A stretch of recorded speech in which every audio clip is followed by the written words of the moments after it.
Os economistas apontam um fraco crescimento da nossa economia e apresentam os motivos: alta carga tributária, deficiências de infraestrutura e burocracia como entraves ao desenvolvimento.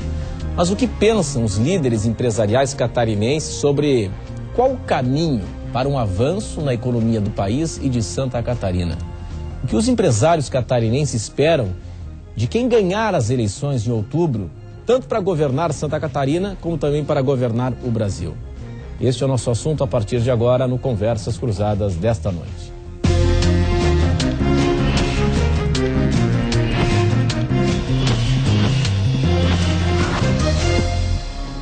Hoje nós estamos na companhia do gerente-geral da FCDL, a Federação das Câmaras de Dirigentes Lojistas no Estado, Ademir Ruschel. Também recebemos o empresário André Gaidzinski, vice-presidente da FACISC, a Federação das Associações Empresariais de Santa Catarina. Aqui conosco ainda o gerente executivo de planejamento da Fiesc, Federação das Indústrias de Santa Catarina, Carlos Henrique da Fonseca. E também recebemos o empresário Sander Demira, presidente da ACIF, a Associação Comercial e Industrial de Florianópolis.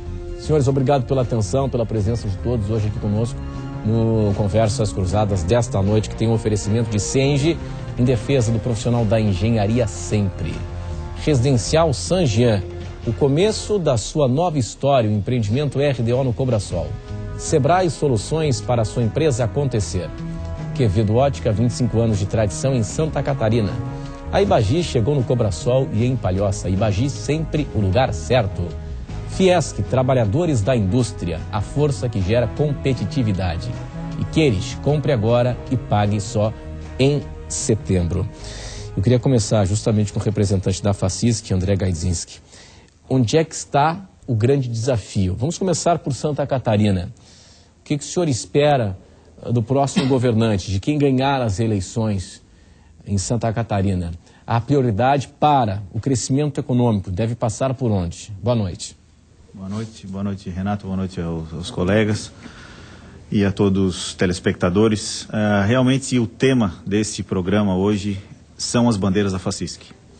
Realmente nós temos isso definido no planejamento estratégico dessa gestão, que se iniciou em outubro, são 2 anos, mas não deixa de ser o que o sistema nosso, que para quem não sabe tem 200 anos, né, começou em Salvador, na Bahia, com a primeira associação empresarial do Brasil, né, hoje são 2.063 em todo o país, e nós aqui temos definidos, né, com as nossas associações, que temos que ter a melhoria da infraestrutura, temos essa preocupação, uma bandeira nossa também, porque nós somos empresários voluntários no meio associativista na FACISC, é a redução da carga tributária, né, que é impossível, inclusive, competir, né, no exterior, né, por produzirmos mais caro, e a desoneração, né, não é pedir para pagar menos, né, ou seja, e ter um serviço da mesma forma, ou vice-versa, mas nós temos bem definidos isso, Renato, pela tua pergunta, que é realmente que o próximo governante, seja ele reeleito, ou seja quem for,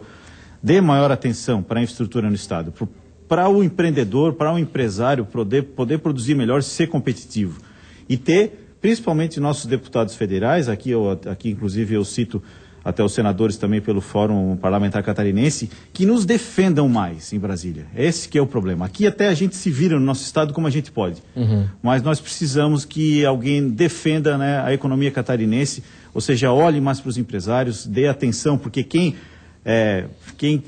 promove o emprego e a renda são os empresários em primeiro lugar, porque isso de todos os setores, né? Até porque nós temos associados desde micro e pequenos empresários até as grandes indústrias que são afiliadas às nossas associações, né? Sim, sim. Hoje, até um número que eu peguei, nós pegamos aí o número de junho, nós estamos com 33.442 empresas no sistema. Então, a gente tem que dar atenção e está crescendo cada vez mais.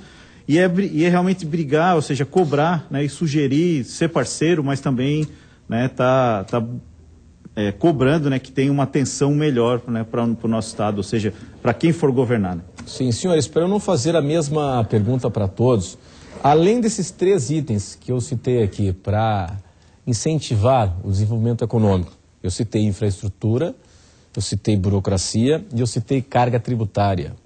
Alguém traz mais um? Sim, eu acho que hoje nós temos em todos os setores, não só no setor industrial, a insuficiência de mão de obra qualificada. Mão de obra. Uhum. Ou seja, trabalhadores qualificados tanto no setor industrial como no setor de serviços, que é fundamental para alavancar qualquer tipo de desenvolvimento. E também a insuficiência nos volumes necessários de investimento e inovação.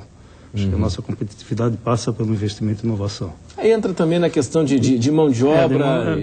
A base ambiente é trabalhador qualificado. Quer dizer, ambiente para negócios, incentivo para negócios, né? Então temos aqui mão de obra, investimento em ciência, tecnologia, educação, infraestrutura, burocracia e carga tributária. Infraestrutura abrange também não só a logística dos modais, mas também energia e telecomunicações. Acho que é fundamental no nosso estado também. O gás, que a energia teria o gargalo do gás e o gargalo também da confiabilidade do sistema elétrico também do nosso estado. Sim, sim.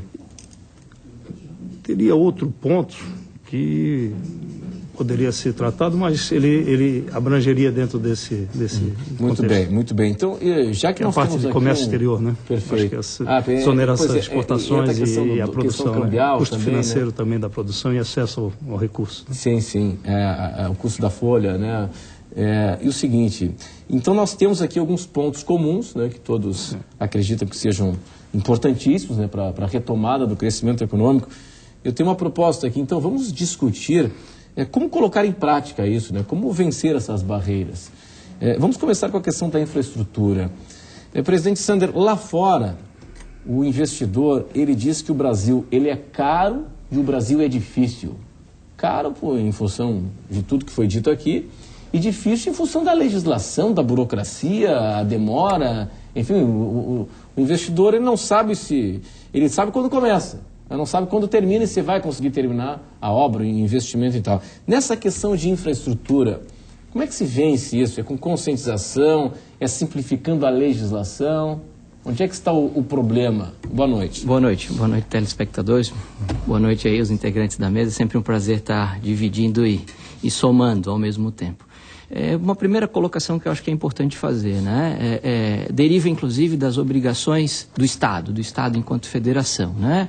A saúde, a educação, a segurança pública e a infraestrutura. Isso todos nós, e eu acho que é uníssono aqui na nossa mesa, e se a gente sair daqui desta mesa e for à rua, quer dizer, a rua vai cobrar e vai pedir ao governante, aí no caso do nosso programa estadual, esse tipo de encaminhamento, né? Do ponto de vista, e aqui a gente representa o setor produtivo é responsável por trazer todas essas qualidades que já foram mencionadas aqui, é o gerador de riqueza, é o gerador de oportunidade, de emprego, de inovação, né? É o fomentador de uma economia mais próspera e de um país mais próspero, obviamente que passando pelo Estado. Ok, bacana. As variáveis. A desburocratização que foi falado. Essa é importantíssima, além da infraestrutura. E eu ainda somaria uma outra, que é a questão da segurança jurídica. Nós precisamos ter segurança jurídica para nós alavancarmos, para nós investirmos no nosso negócio.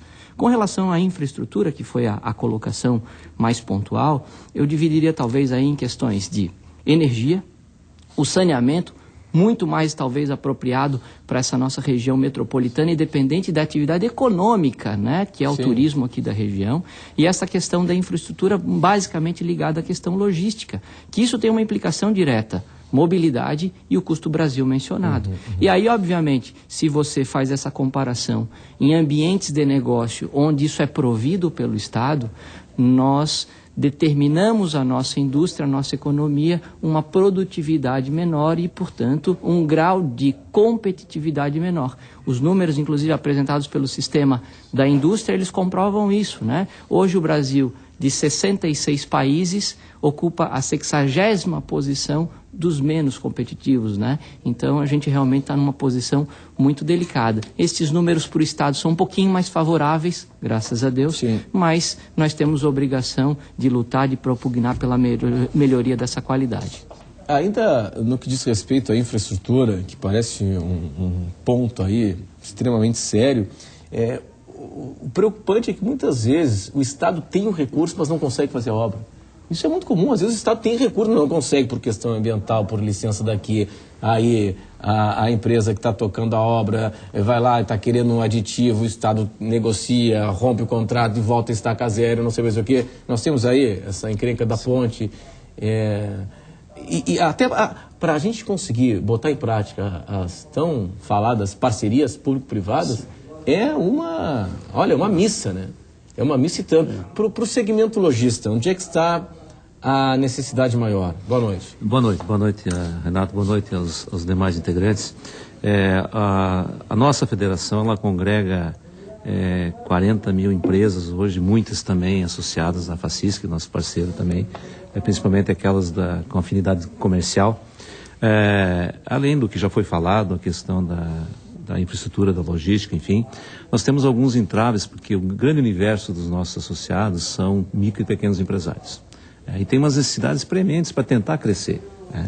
E a gente trabalha muito em âmbito do governo estadual, que é o nosso foco, pedindo para que as coisas aconteçam de forma mais rápida. Por exemplo, uma linha de crédito, nós não temos nenhuma linha de crédito hoje para o comércio, para as empresas do comércio, gerada pelo governo estadual, exemplo do que tem para a indústria, como o Prodec, né?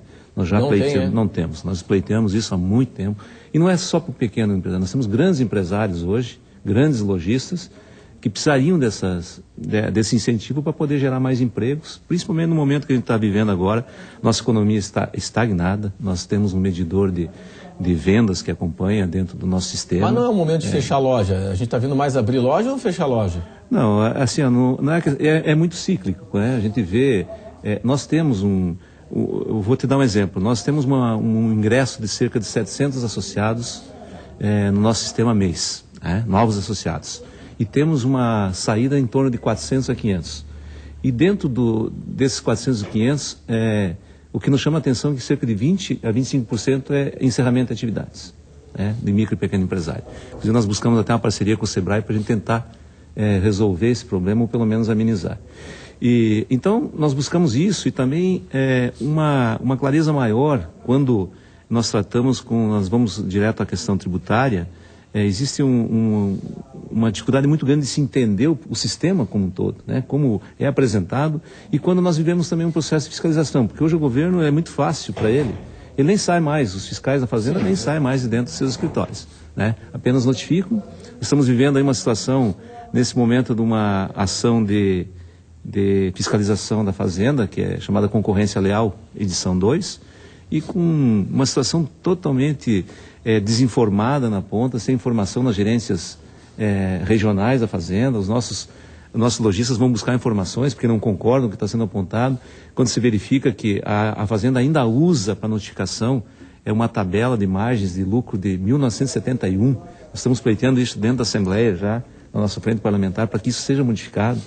Margens que não existem mais hoje de lucratividade. Então é um processo, são muitas variáveis que tem dentro aí que precisariam ser modificadas para que nós possamos realmente crescer. Bom, nós vamos para o nosso primeiro intervalo e daqui a pouco eu queria falar com os senhores a respeito da burocracia do Estado brasileiro para se conseguir empreender.